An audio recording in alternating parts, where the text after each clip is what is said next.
All right, we're there, everybody. Welcome. It's 3 p.m. and I am getting started right on time. So I am Russell Galanti. I'm extension agent for not just landscape industry, but floriculture and nursery crops right now for Oahu and Hawaii Islands. I am co-hosting this webinar series with Hannah Luchin, who is my counterpart for Maui, as well as the Landscape Industry Council of Hawaii. The idea was that we were going to start bringing content from the magazine to a webinar format to try to, especially in this age in 2020 of all virtual education, to bring a little bit more of content to the landscape industry. Something that we also saw was a need for certification with the Landscape Industry Council conference not occurring in 2020 and a reduction in the ability to do certification. We're trying to bring this magazine content as well as certification. So a little bit of housekeeping.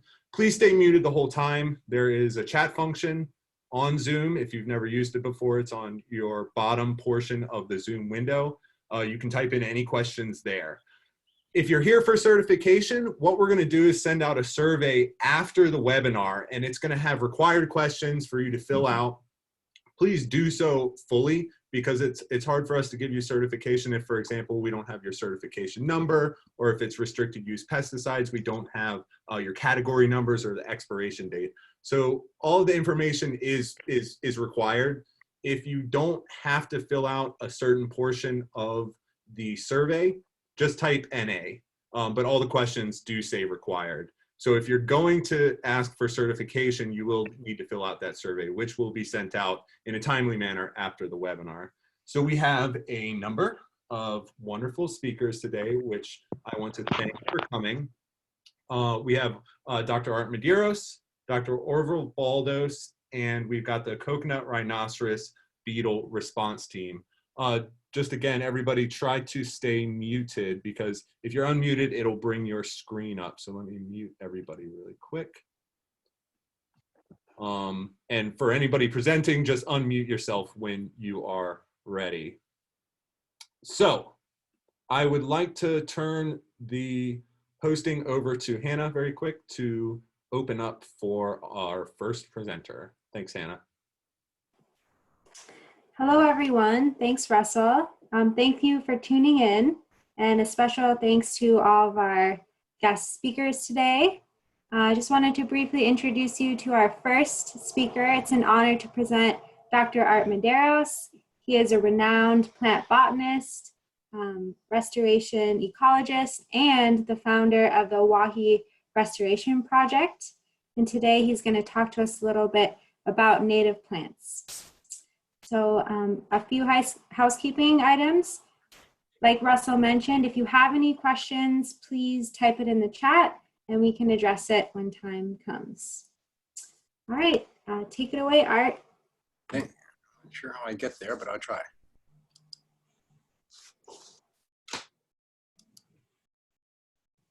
We can see your screen just fine, Art. Great. Thanks, man. Oop, but I'm in the middle of the PowerPoint.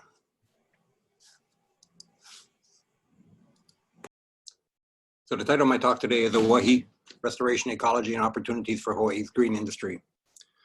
I think you all know this place. So the amazing thing about our planet, I think when you look at it, I think some people wipe it out, but it's an overachiever compared to like all the stars, other stars that we know in 4.5 billion years. It's formed stable systems, and that plus DNA has actually turned into, Tim Flannery, the Australian biologist, calls it a miracle globe. But it's also one that we've had really impact on. We've taken, this is methane origin sites and methane transport, real live data. But we've taken living systems kind of to the breaking point. We're actually at that level where we're seeing how flexible are these systems, how recoverable are these systems. And we all know the Anthropocene is a kind of a word that's been tossed around to say just how profoundly we've affected the Earth. It's almost like an era now. Forgive me, but I always like to start off with the global perspective. This is kind of the proto-human.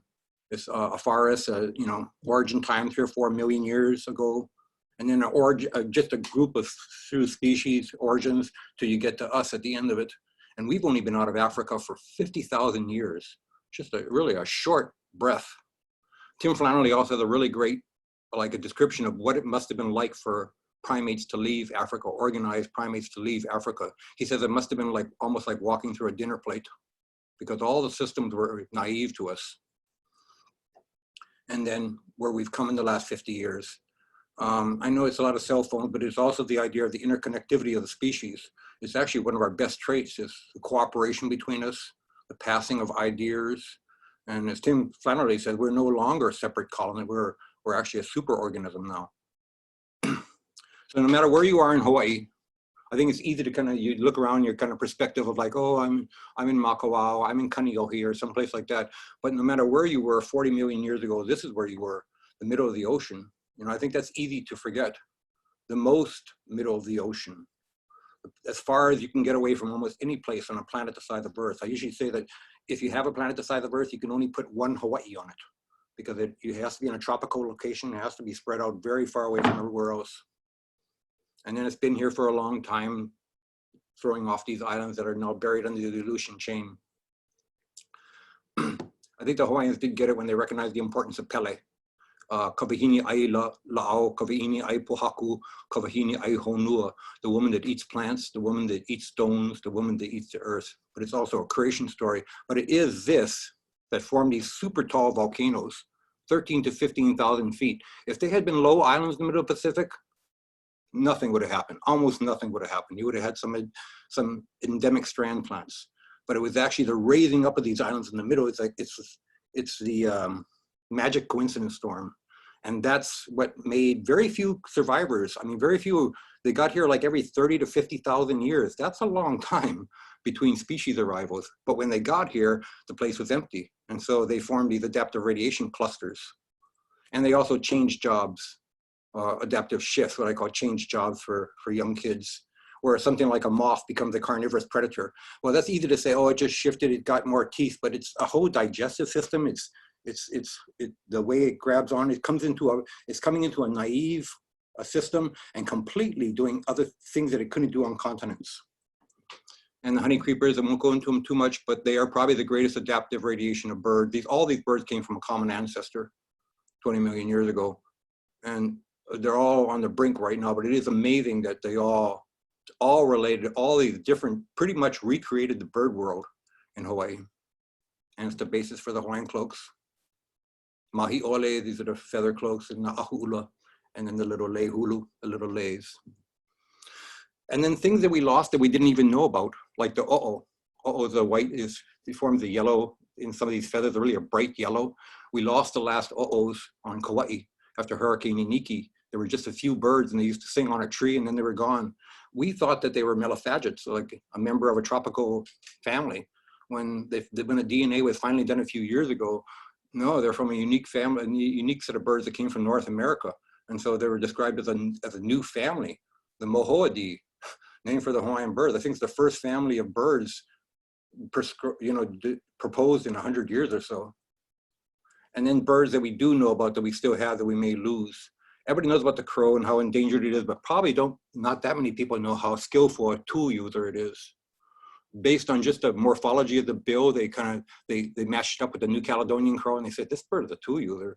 They presented them with tools and problems, and if you look on YouTube, it's really rich with wonderful things about how they're using little sticks to unlock certain boxes to get a treat. Incredibly intelligent birds. So that was the great glory that the Hawaiian Islands that kind of peaked out. And these are the ecosystems that humans arrived at. The yellow bands are dry forest and koa bands, and the green is rainforest, and the purple on top is subalpine. The next shot shows non-native vegetation in red. I always show this to people because it's pretty shocking, something I didn't know about when I was a kid. I grew up here. But so that means everything in red is non-native. So, I tell people, sometimes people say, save the rainforest. The rainforest is the only thing that's left, and Molokai,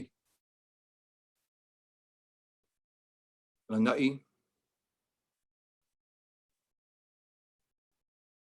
So I like this quote from Rolf Hosmer, not like it, but I think it tells the story. prior to about 25 years ago, 1887, there was a belt of heavy forest with dense undergrowth in the Kula district between the elevations of 3,500 and 5,000 feet. That is throughout the section immediately above the corn belt. Gradually, this forest was opened up by grazing until now it has practically disappeared, save that its former extent can still be traced. This is Kaikinui. This is not Kula, but I do throw in there because Kaikinui probably is in that now state that Kula was in, 100 years ago. This is probably what Kula was like. There was a Smithsonian survey done for biological loss, and they described Kula as the epicenter of extinction in the Hawaiian Islands. And one of the other scientists, a co-author, said, and then by default, epicenter of extinction in the Pacific.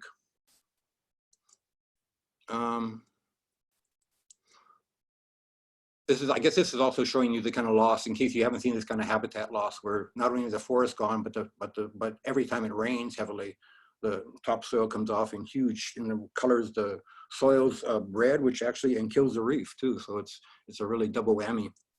There's one particular area that really kept onto its biological diversity. It's an area I worked with, Oahe. I was a biologist at Haleakala National Park, and I was lucky enough to have to do surveys there. The first person who really kind of who drew attention to it was Joseph Rock. His guide was William Kaiokomalie. He's down standing at the base of the tree. I know this is a highly pixelated version, but I brought it up as close as I can to try to see what the real man was. He's kind of wearing something across the sash. I don't want to call it colonialism or anything like that, but back then I think there was a tendency to recognize people as only as native guides, and without much, but from the oral history that I've heard, all the Kaiokomalie family, including the ones that I currently work with, were really talented botanists. And this is the great-grandfather, and the grandfather and the great-grandfather used to have arguments about where trees were, how many were left. So you're kind of looking at one of the early Hawaiian botanists.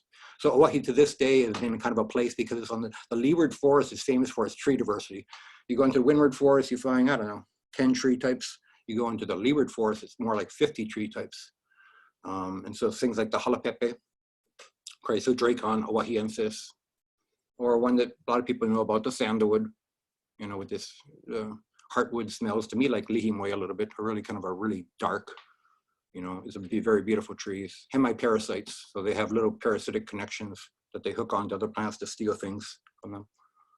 Aiea, it's actually an endemic genus, Nosocestrum. So not only the species is endemic, the whole genus is endemic. And this is where, of course, the place on Oahu is named, but Maui has probably 10 times, 20 times the Aiea trees that Oahu does, at least at this point.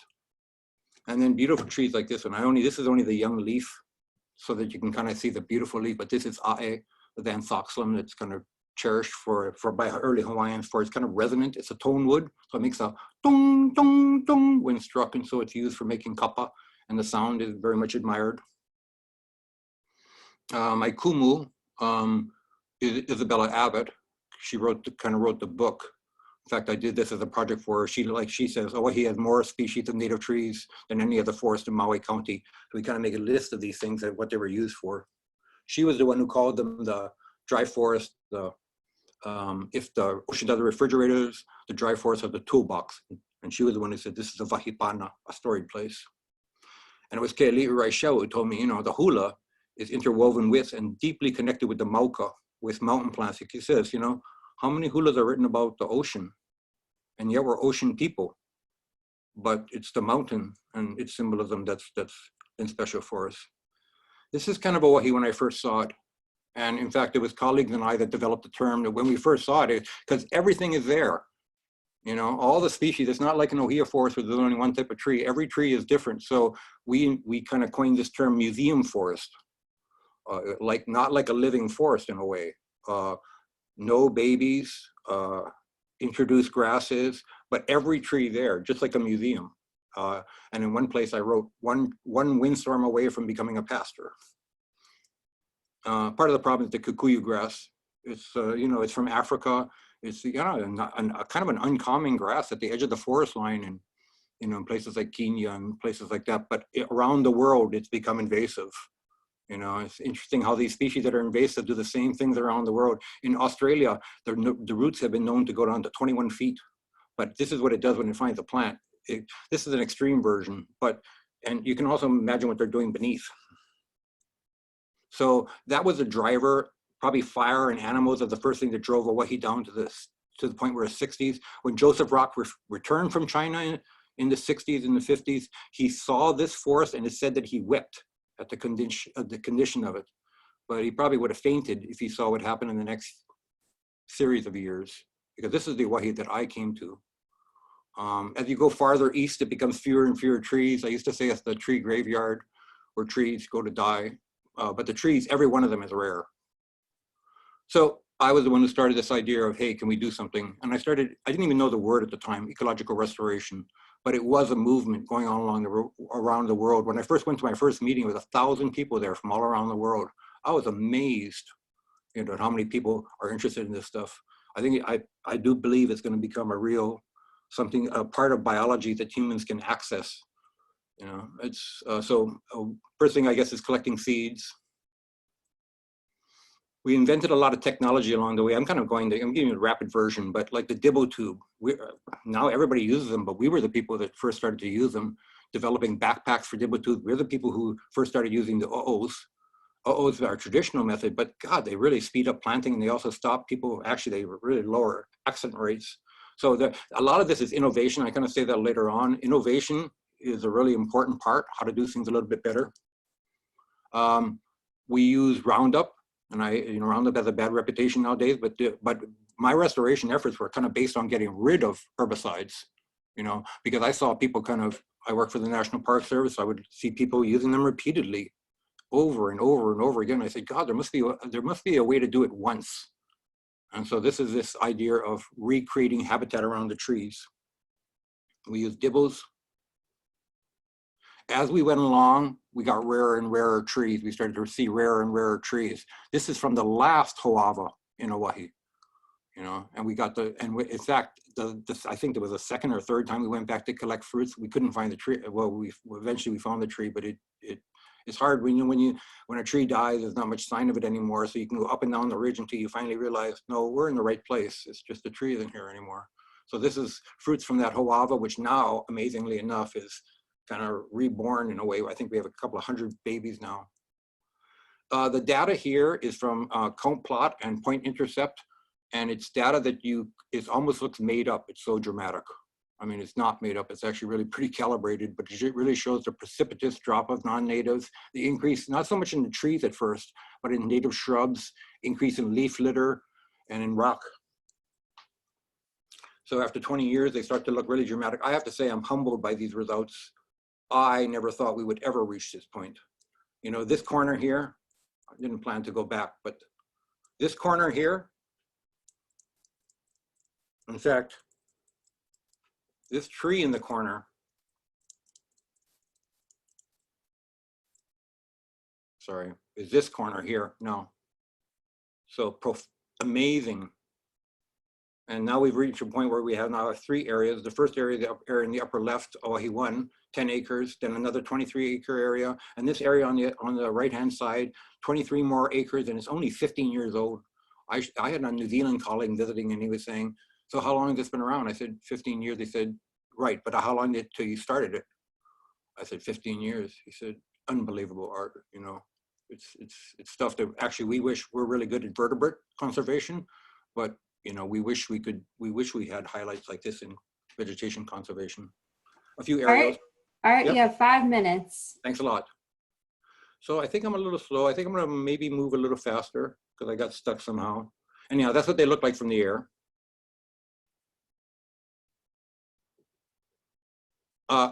I can't get past this point, which I was saying, herbaceous cover is fine, but these are the species that have started to naturally reproduce.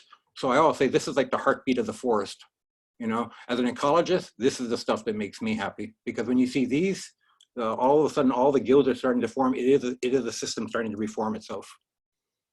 Natural babies of Olopua. I mean, pretty unprecedented. You can't. There's more Olopua here than probably maybe in the rest of Maui County. I'm going to skip these sections. I'm just going to go quicker. Forests, people are a really important part of Hawaii. They've always been. I got lost with time, guys, so I'm just going to go through this. But I do want to see a few of these before I get stuck out of time. A lot of people know Hawaii now, and I was amazed because when I first started Hawaii, it was all about the plants. I only thought people were labor, to be honest. I thought, but after a year or two, that changed because I saw how much it affected people, you know. And then I became a wow, these are the stewards here, and we have an uncommon opportunity to involve people. I use this when education is the most powerful weapon which you can use to change the world.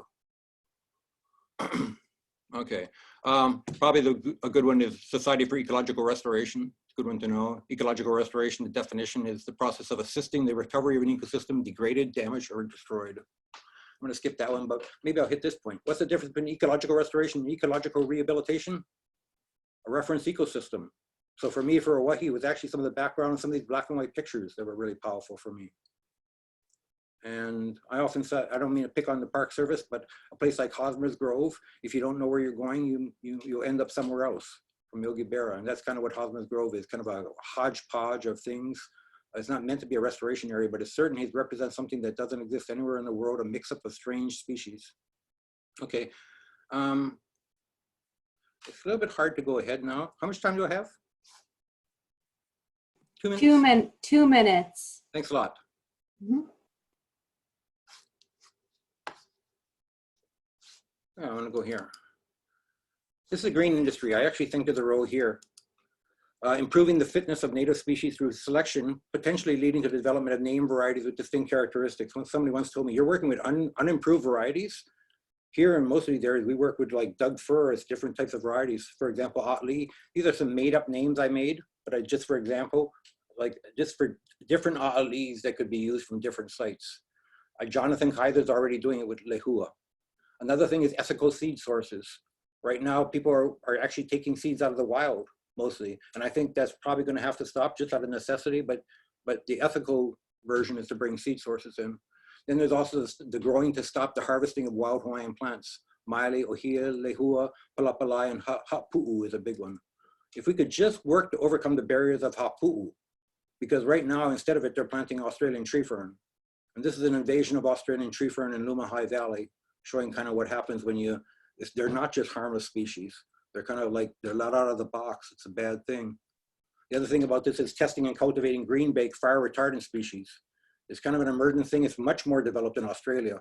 And we just started it here in Hawaii, but even non-native species. And this is almost a place to end here, but it's like, this is a line from Jeff Park, one of my heroes, that every bit of land, agricultural, urban, suburban, is part of the same territory. It's never totally ruined. It's never completely unnatural, and it's always restorable. So I look at things like housing developments. I'm working with somebody who wants to make a housing development now, but they're trying to do it in the best way they can. I mean, these are shopping centers, highway associated features, private landowners. This is all the land we have. So a few things that I really like, Palapalai. I think something underused in the industry is Solanum nelsonii. There's lots of room to go with developing varieties of ohia. It's so variable, probably one of the most variable species in the world. And then I think there's something about cultivation of Hawaiian plants that are really important for Hawaiian cosmology. If nothing else, just for the moral thing of having them around, there's a renaissance of our culture, and the green industry can support that. Halapepe being a good example, Maile, Hole, these are some of my favorites. Hole is more an upland species, not something to be planted near the coast. I think peely grass is very beautiful. And I think it can be used almost like a weed proofer in a way.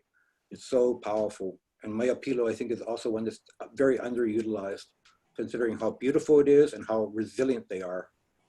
And Ojai, yep, done? Thank you so much. Yeah, we ran out of time. Oh, well, oh shucks, but thank you very much for We need to have another webinar with just you, Art, because I think people would be interested in hearing more. Hey, thanks a lot, man. Thanks a lot, you guys. Thanks for your attention. Thank you. It was wonderful. Mm-hmm. All right. If you have any questions for Dr. Art, please enter it in the chat. And I would like to introduce our next speaker, Dr. Orville Baldos.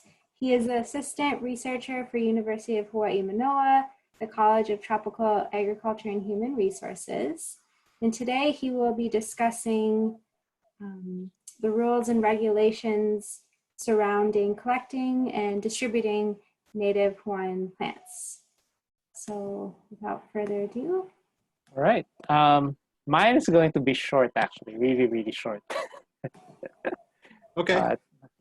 So if Dr. Medeiros wants to eat up my time, that's fine. Well, maybe what we'll do is we'll have you go, and then we'll have the CRB team go, and then at the end Okay. we can have some free form, more questions and everything. So go as Yeah. long as you need to. Yeah. Okay. You can see my screen share. Is that? You can see the PowerPoint, right? We're getting there. Okay. Yep. Okay. So this is basically, so the article that was written for the LICH magazine was based on an extension publication that we published in March 2019 on commercial use of native Hawaiian plants. So if you want to take a look at, I guess in more detail, you can go through this URL to get to that extension publication. So what I wanted to just show you today is basically what those links would look like in terms of like references. So what you have to do with if you want to apply for a commercial permit. So first one, we have the rules and regulations for threatened and endangered plants. So this is a PDF from the LNR. So this is how it looks like. And then next is the website for applying for permits. So this is the actual website of DOFA. So there's a bunch of permits that you can apply for. You can apply for permits for research, permits for collection, access permits.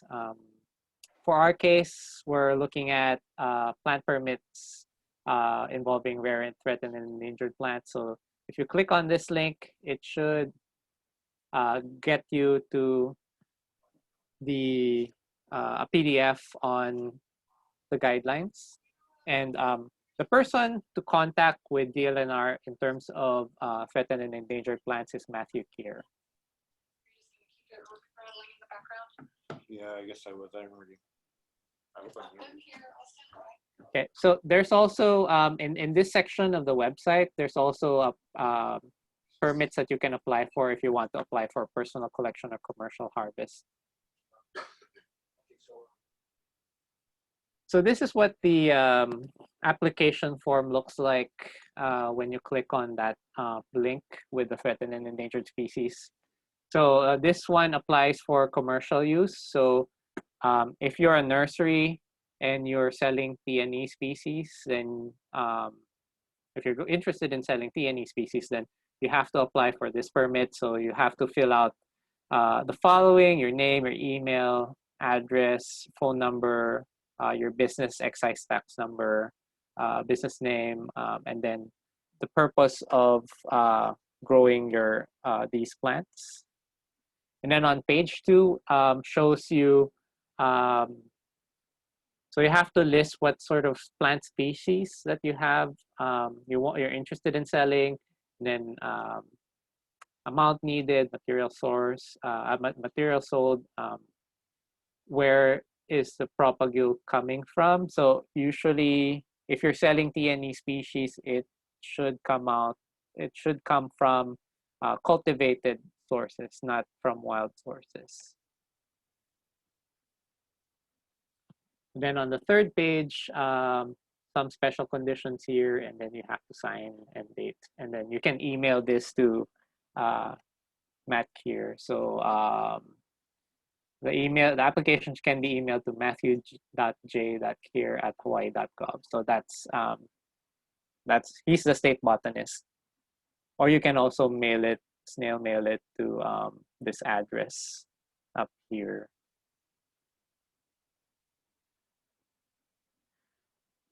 Then I believe this might be my last slide.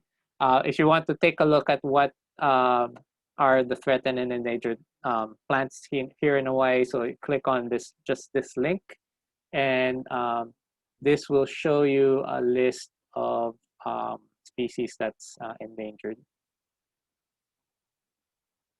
Yeah, there's a lot in here.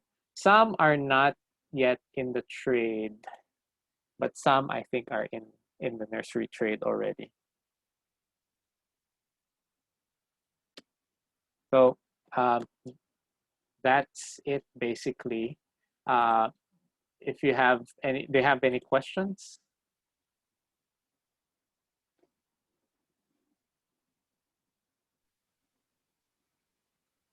If we have any questions, just go ahead and post them into the chat. And if you think of them later, you can post it and we will address them at the end. We've got 10 extra minutes, so this is good. We'll have some extra time at the end just to use as maybe a panel Q&A. Now we do need to give 30 minutes of presentation time and question and answer to the CRB team in order to get that the credits. Oh, here we go. From Andrew Fox, sorry, Hannah, I'm going to take this. What are the requirements for planting endangered plants, if there are requirements, Dr. Baldos? So there's actually no requirements. If you're, as long as you're buying it from a reputable nursery, I think it's okay. Maybe just keep the red tag. And making sure you don't want to plant stuff that was propagated in the nurseries in the wild area. So these plants were are destined for gardens, but don't plant these plants in the wild. Thanks, Orville. So per HDOA requirements, we have to give you a quiz if you are going to get certification credits. So pay attention, and in the survey I'll have 4 questions. As long as you answer those 4 questions correctly, 3 out of 4 at least, then you'll get the certification. So do pay attention if you're coming for RUP certification credits. So I would like to now introduce the CRB response team. I do see we've got Koki here. I think we might have Kylie over at the CRB Zoom account. But if you're going to be presenting, Koki, I will hand over to you. Thank you. Okay, let me go ahead and share my screen here just a moment. Okay. And then, oh, sorry, let me make sure that sound is going to be shared as well, because we have a brief fun video to share. Okay. Okay, should be all set now. Okay, great.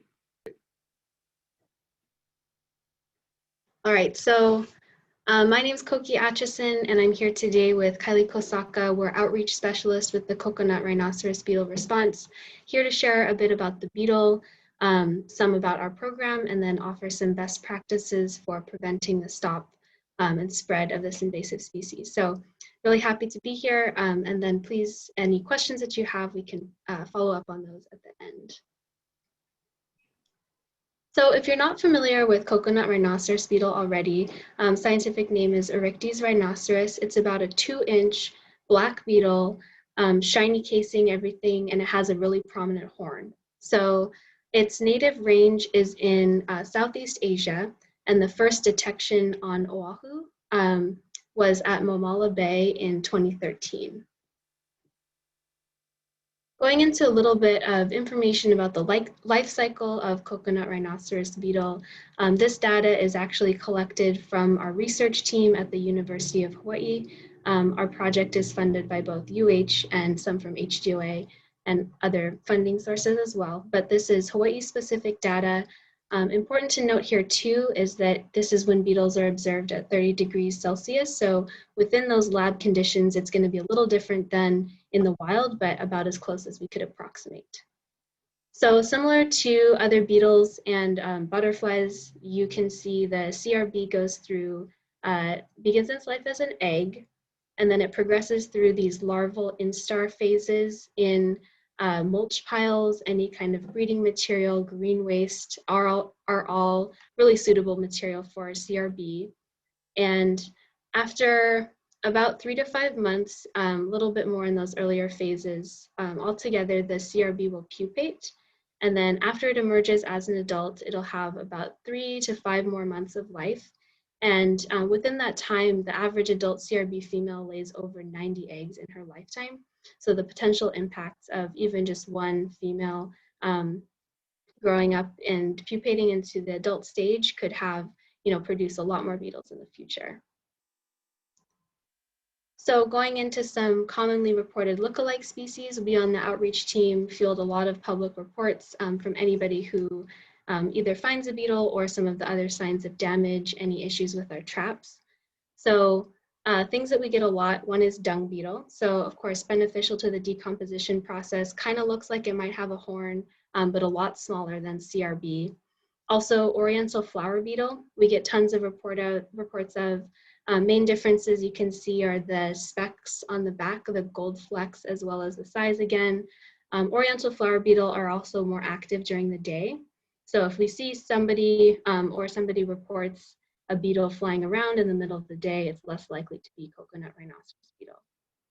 But getting to the subject of our presentation today, we're really focused on coconut rhinoceros beetle because they are an invasive species in Oahu. They feed on coconut and other palms, including royal palms, date palms, native lolu palms. And in concentrated populations in other areas, they've also been observed to switch to feed on other tropical plants. So really a big threat to cultural value of palms as well as industries, including landscape industry. So looking into a little bit of summary about coconut rhinoceros beetle, you can see some of their damage, which we'll go into more later, but they'll cause these boreholes. So their strong arms and horn allows them to burrow into the crown of palms. And then when those fronds emerge, they have this specific damage. And with enough damage, we'll see some more pictures in a second, but you can see total tree death. One feeding event isn't going to kill a palm, but a lot of them can. So for example, in Guam, lots of differences between Oahu and Guam, but unfortunately, the CRB populations really hit Guam hard, causing total tree death to a lot of their palms. And then this, of course, is exacerbated with events with the climate change. More severe storms can allow this material to fall over and also make it a vulnerable breeding material once those palms have fallen down, or just their dead palm standing could be breeding material for coconut rhinoceros beetles. So going into a little bit about what the CRB response does, after that first detection at Mamala Bay in 2013, it was towards the end of the year, so right at the start of 2014, the CRB response was founded. So looking into a little bit of our activities, our mission is eradication, which would be evidenced by no catches for at least 3 years. Our methods to get there include trapping. So you've probably seen the black panel traps. We have over 3,000 around Oahu. But on top of that, we really work hard to identify and mitigate breeding sites. And that includes surveying when we're out checking traps, comparing the data from our trap hits to where our crews have found potential breeding material, and then connecting with those landowners to search the material and see if it is in fact infested with CRB. Also surveying for damage. Landscapers, tree trimmers, and citizen foresters are some of the groups that we work with to do these damage surveys. So keeping an eye out for telltale signs of CRB where they might have been, and then definitely connecting with anybody who's working with green waste to ensure that it's managed in a way that's not promoting more CRB infestation. So looking at a graph, this one is, it's kind of hard to see that we've seen a recent increase in CRB population. So this shows all of our trap detections since the start of the program.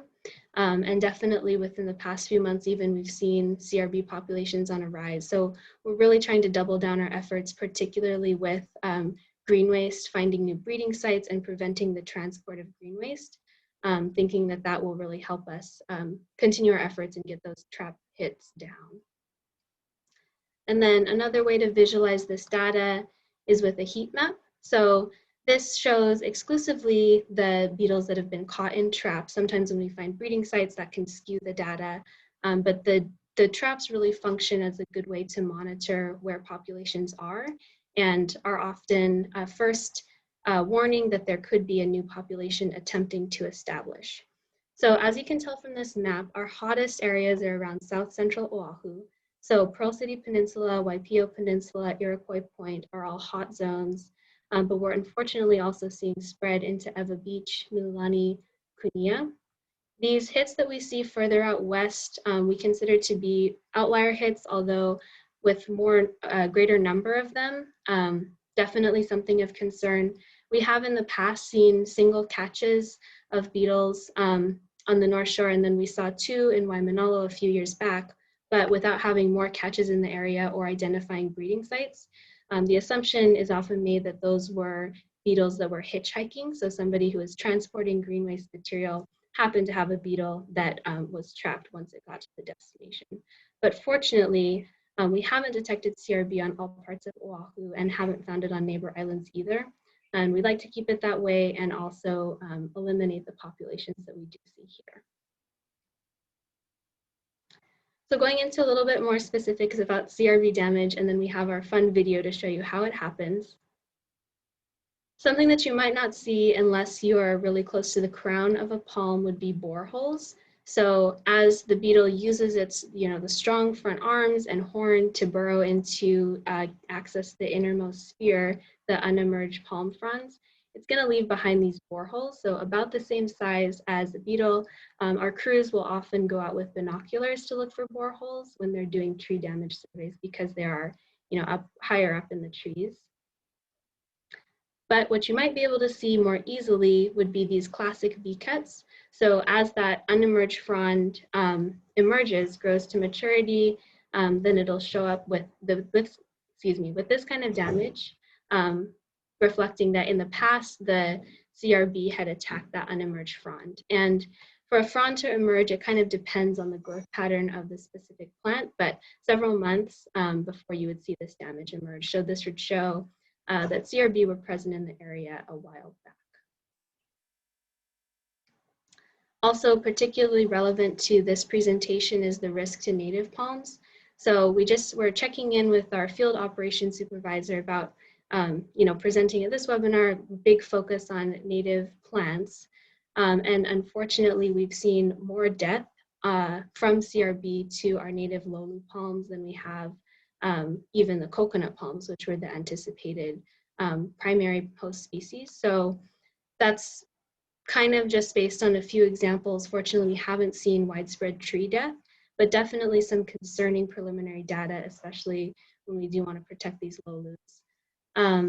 So in order to address that, we're working with some partner agencies to test the efficacy of traps if they're left unattended for several months. So most of our traps right now are in super accessible areas, which allows our field crews to be able to check them regularly. But for these less accessible native forest type of areas, we're looking into if the traps could be left there for 3 months or so to really protect the low loops in those forests. Okay, so now for the fun part, we get to watch how coconut rhinoceros beetles damage palms. And this is Keith Weiser, if any of you know him, the Deputy Incident Commander of the program, was a great sport in recording this video with us.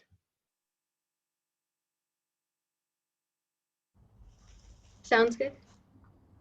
Hello, I'm Keith Weiser, Deputy Incident Commander of the Coconut Rhinoceros Beetle Response Team. And today I'm going to talk to you about damage caused to palm trees by coconut rhinoceros beetles. The coconut rhinoceros beetle feeds on the unemerged fronds of different types of palms. So here we have a coconut palm, and when they bore into the top to feed, they cause damage to the leaflets. So in the areas that they bore, the leaflets are all bundled together in what we call a sphere. So to simulate that, I have a little model here where all the leaflets are all bundled up together.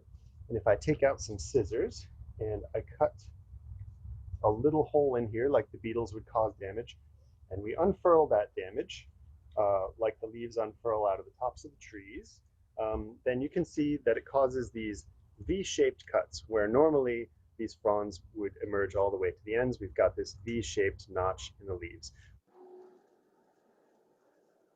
other types of palms, fan palms that have leaves like this. So the damage looks a little bit different on that type of leaf. And so when you get a borehole in there, the beetle is going in there to feed on the juices up in the top of the tree, and you get this type of pattern in the leaves. So we call this is like a radial pattern where you get the holes all the way across. So V-cuts in coconut trees and other pinnate leaves, and then the palmate leaves, like fan palms, you get this snowflake type pattern.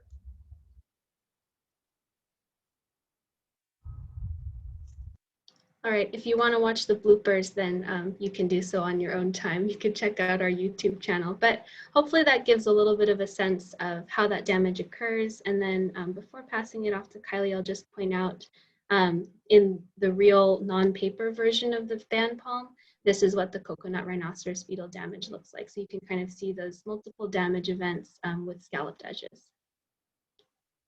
All right, off to you, Kylie. Thanks, Koki. So now that we know what CRB do to cause damage to palms, this is to help you folks as landscapers and people in the industry to identify what is not coconut rhinoceros beetle damage. So when we're out in the field, we always want to take into account the surrounding area as well. When there are palms planted near power lines, it's pretty often that tree trimmers will come by and they'll cut off the tops, sometimes even topping off the spear, and that can cause damage that looks pretty similar to coconut rhinoceros beetle. The main way to distinguish that is that the cuts will be straight. So like Koki mentioned before, you'll see scalloped edges where the beetle feeds into the palm. So with straight cuts, that's one way to help distinguish CRB damage from non-CRB damage. And then if you ever see uneven damage, particularly near the midrib or uneven bite marks throughout the crown, then that's usually attributed to rat damage, which is very common. Rats seem to love coconuts for whatever reason. But the main difference here being that the damage is uneven. Thankfully, coconut rhinoceros beetle create a very distinct pattern as they feed. So it's really easy to spot once you know what to look for.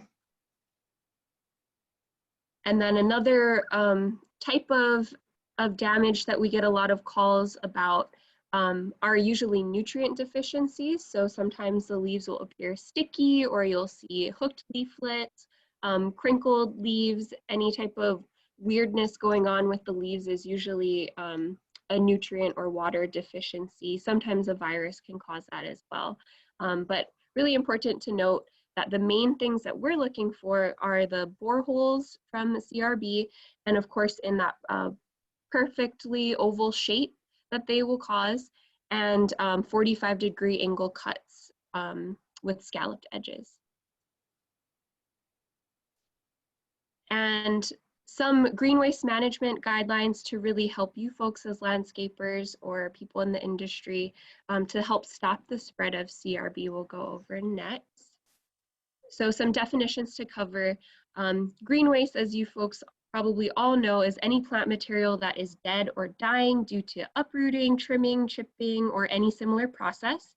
A high-risk area, which I'll mention, is a dynamic area defined by the CRB response. So Koki showed you our most recent high-risk area map in the form of a heat map, but that fluctuates over time. Primarily, it stays to our 4 main priority zones, but we do see variance in different time periods as the beetle moves, as the population spreads. So it's always best to check back in at our website, www.crbhawaii.org. There we post an updated heat map for folks working on Oahu to be up to date with where we're finding coconut rhinoceros beetle. And then preferred transfer sites are facilities whose processes include hot composting or burning, which will kill CRB at all life stages. So I'll make reference to taking it to a preferred transfer site. Some that we found that follow some of our recommendations include Hawaiian Earth Products, Island Topsoil, and H-Power, although we don't specifically endorse any particular facility. The main point there being that they treat their material by heating it to a temperature that's fatal to coconut rhinoceros beetle. So what is our best method for getting rid of CRB? Knowing that coconut rhinoceros beetle adults are a little hard to track, and we don't have good information on how they spend a lot of their life. What we've found is that the best way to disrupt the population is by disrupting the breeding cycle through the treatment of mulch. And that's because, if you'll remember, CRB will move through these larval instars and spend most of their time as larvae feeding on decomposing plant material. So if we can identify and mitigate breeding sites, that's the best chance we have at affecting the population. So if you are working in a high-risk area with chipped green waste, what are some of our recommendations? First and foremost, we recommend rechipping that material. That rechipping, will disrupt the CRB, as it's being grinded up, and then taking it to one of our preferred transfer sites on the same day. And that's because coconut rhinoceros beetle is nocturnal, and if chipped material is staged anywhere in our high-risk area overnight, then there is the possibility that it could become reinfested. So if you're moving that material out of a high-risk area, definitely rechip it first and then take it immediately to a preferred transfer site. Burning is another great method that we recommend. It can be difficult to obtain a burn permit, and the burning should be done on site if a permit can be required. The main point there being that any temperature above 130 to 140 degrees is fatal to coconut rhinoceros beetle. So if you can get that pile to that temperature, then you'd effectively sterilize that material. So that can also be done through hot composting, which is a bit trickier than it sounds. There's a lot of rules that go on to make sure that you're doing it in a safe way that will be fatal to CRB. So we recommend contacting the Crb response for consultation if that's a method that you want to explore. And then spreading it to let it to dry can be a great option if there's nothing else that you can do. Coconut rhinoceros beetle prefer moist decomposing plant material. So if it can be spread and left dry, then it's less likely that coconut rhinoceros beetle will want to breed in that material. However, in places that may get some form of irrigation or just moisture, more humid climates in general, we don't recommend this because we have found that even in mulch that's 2 inches or less, we still find coconut rhinoceros beetle. So definitely contact us for consultation, and all of the services that we provide are free, so there's no harm in contacting us and reaching out for some help. And then if you are keeping green waste at your site, we recommend at the very least keeping it in a durable sealed container. And again, we're happy to come out and inspect that to make sure it follows our guidelines, but the point there being that if it's sealed and contained, then coconut rhinoceros beetle cannot go in and infest that material. And if you're moving trees in or out of a high-risk area, definitely contact the Crb response to inspect it, especially if it's being felled, trimmed, or transported. What we're looking for really is any sign of coconut rhinoceros beetle damage. So we would inspect the crown, look for beetles, look for larvae, things like that. And if you are working with that material and generating tree trimmings, again, burning is preferred and should be done on site. And then if you're removing a tree to the stump, we recommend stump grinding. You can get, or we recommend 12 to 18 inches down, or as far down as you can get, and then mixing that with some type of material that's not suitable breeding material for coconut rhinoceros beetle. So that can be sand, gravel, anything that you have around that's basically not organic plant material is great. And then if you're working outside of our high-risk areas, we still recommend burning. It seems to be the preferred method because we know for a fact that it will kill CRB at all life stages. Just general sanitation is helpful, so keeping your green waste stockpiles to a minimum. Keeping the material whole until it can be processed is best. Coconut rhinoceros beetle definitely prefer smaller particle size, and chipping that material will help with the decomposition process. So if you can keep that material whole until it can be processed, it's less likely that coconut rhinoceros beetle will be attracted to that material. And then processing should include either active composting or chipping before taking it to one of our preferred transfer sites. So really completing the circle and making sure that you're taking it to a facility that's safe. And then as always, we always encourage the public to report anything they see. So any tree damage, any palm movement in or out of our hot zones, captured CRB adults and larvae, or even if you have any questions, we definitely rely on the public to be your eyes and ears on the ground. And it's really helpful to have people who care about the issue and want to see coconut rhinoceros beetle eradicated. So thank you guys for having us. I think we kind of went maybe a little over our time, but maybe good since we had a few extra moments. And all of our contact information is there. Please visit our website, crbhawaii.org, if you would like more information.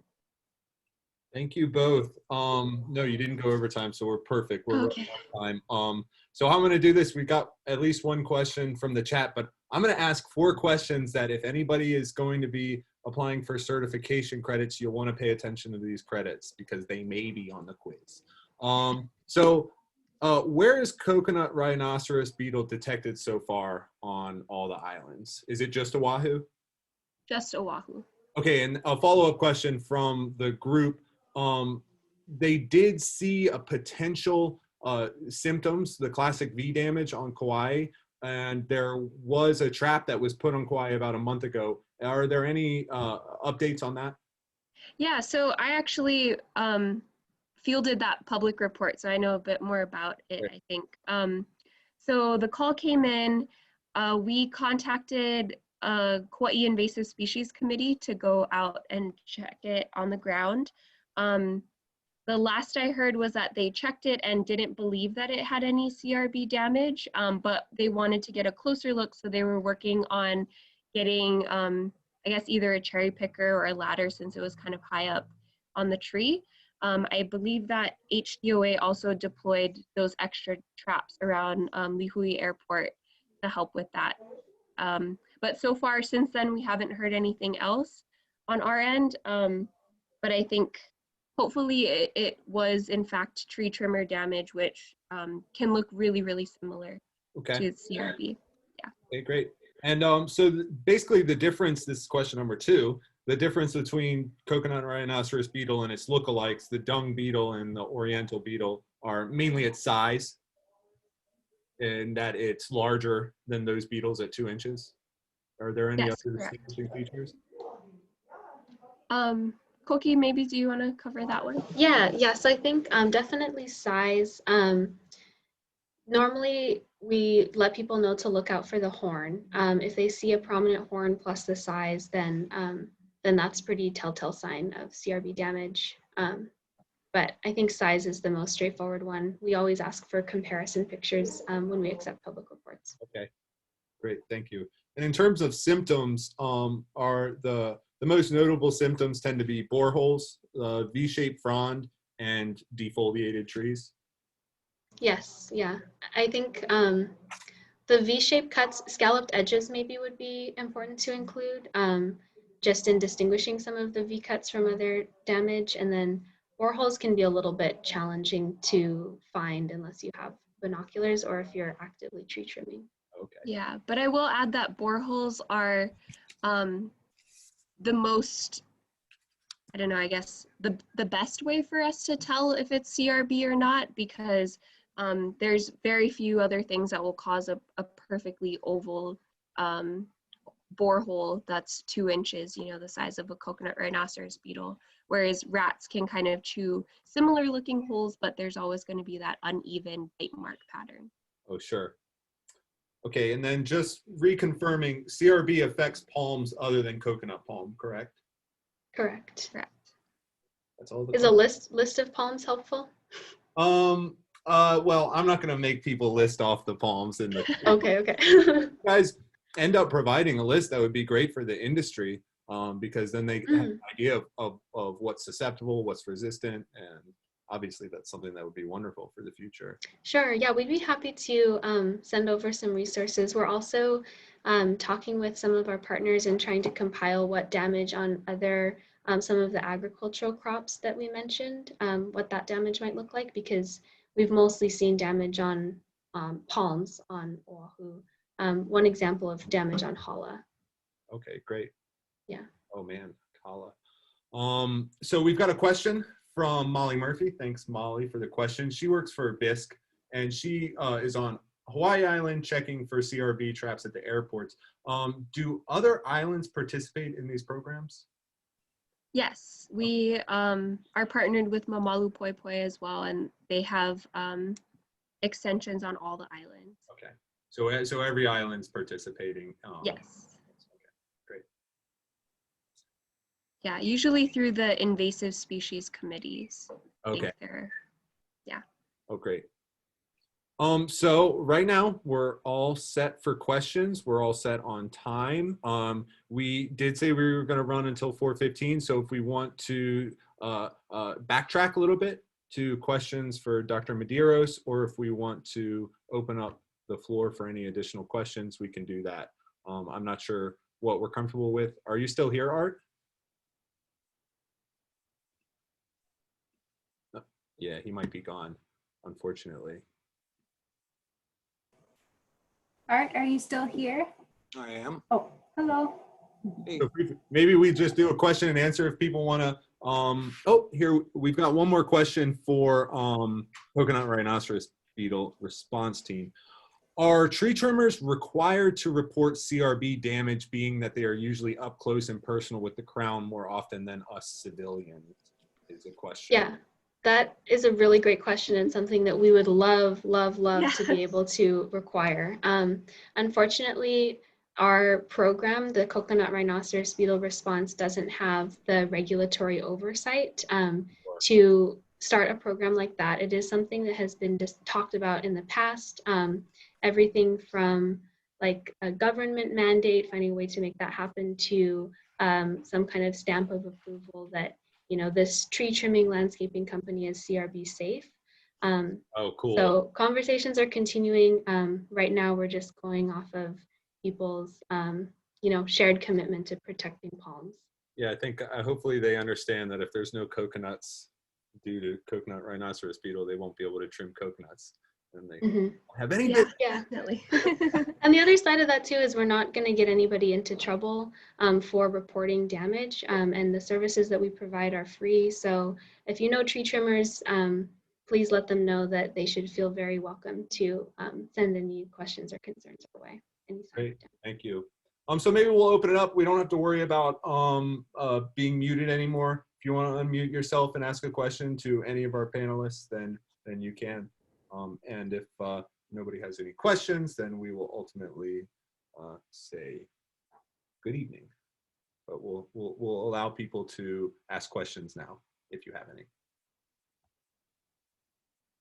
Oh, we got another texted question from the chat. Are commercial traps available for homeowners? And should homeowners or landscape architects be concerned and specify CRB traps versus other traps? And when we say CRB, coconut rhinoceros beetle. Yeah, so our traps are deployed island-wide, and they work with a lure, so they don't catch every beetle in the population, and that's not really their purpose. We place them island-wide to help us determine where the population is and where we should focus our efforts. So if you're interested in having a trap at your residence, then we'd be happy to deploy one for you. Just looking at where we have other traps in the area and making sure that it falls within where we may need more traps. So we don't typically just put traps wherever, because they're not really gonna take every beetle out of the population. Sure. But if you are interested and want to deploy traps in your area, then we can definitely talk more about that if you send us an email. Thank you. And then, oh, sorry, should homeowners or landscape architects be concerned and specify CRB traps? Or there's others, maybe there's traps, if they just say, oh, we want beetle traps, or they need to specify that it's coconut rhinoceros beetle, correct? Oh, yeah. The black hanging traps that you see on Oahu are only for coconut rhinoceros beetle, and the pheromone in it will only attract coconut rhinoceros beetle. I think just to add on to that, for people who are looking for something to do as homeowners or landscape architects, keeping an eye on the hot zones and preventing the transport of mulch, that's really going to be more, super influential in stopping the spread if you prevent that one hitchhiking beetle from infesting a new area. Fortunately, we're not at a point of needing to deploy traps on every single house and just going to that kind of control method, but hoping to prevent new infestation. And I know it's different than just being able to put up a trap and say, my work to stop CRB is done, but all of those mulch recommendations that Kylie ran down are really going to help us. Hi, my name is Val. I was just wondering if you guys have, because there's a trap by my father-in-law's house, but they speak mostly Tagalog, and I'm not sure that anybody's explained to them like the importance of the trap that's in front of their yard. You know what I mean? So I was wondering if you guys have like other language and kind of like layman's terms for just neighborhoods that happen to have this black trap that they might not have any idea like what it means. And I'm only asking because today I got up close and personal with an actual CRB infestation, and I was like devastated. It was not fun for me to see. Wow, sorry you had that experience. Yeah, we totally relate to that kind of devastation. If that's something that you'd be willing to give us a call about, I can put our number in the chat just to talk more if there's anything we can help with specific to the infestation. And then we have printed materials in other languages, including Tagalog in the past. Unfortunately, we can't keep all of our information, like the most updated version in every language that our community is part of. So maybe if you want to give us a call too, we can find a way to get those materials to you. Because definitely, yeah, want to have information access to everybody. Awesome, thank you. And Thank you, it's because I work on LCC, so Mm. so I saw it and I was like, oh my gosh. Thank you. Yeah, thank you.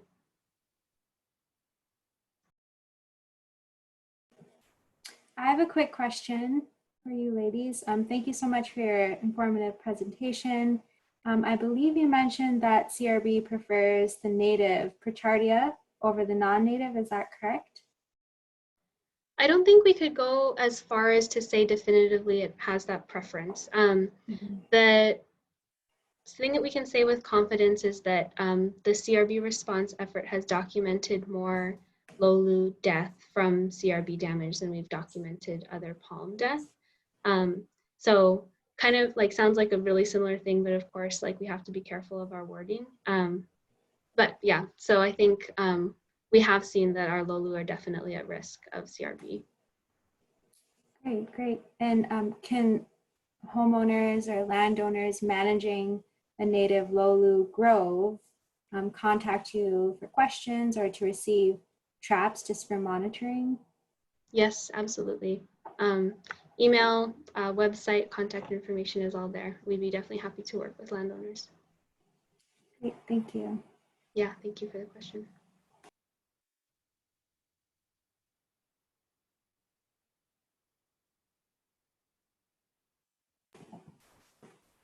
Does anyone else have questions for the panelists or speakers today?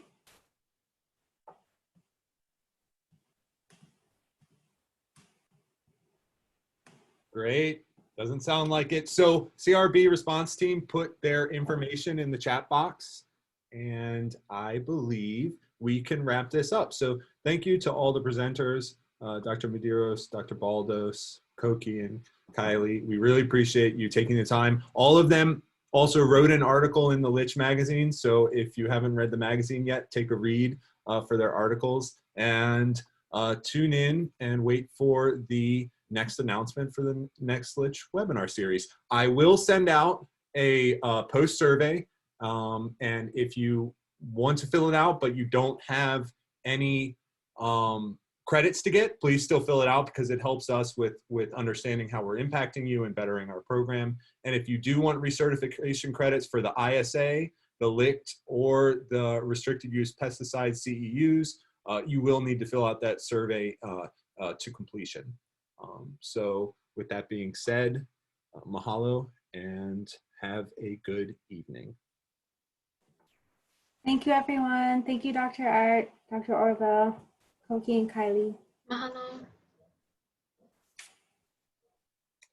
So we're getting a question, will there be access to this recording?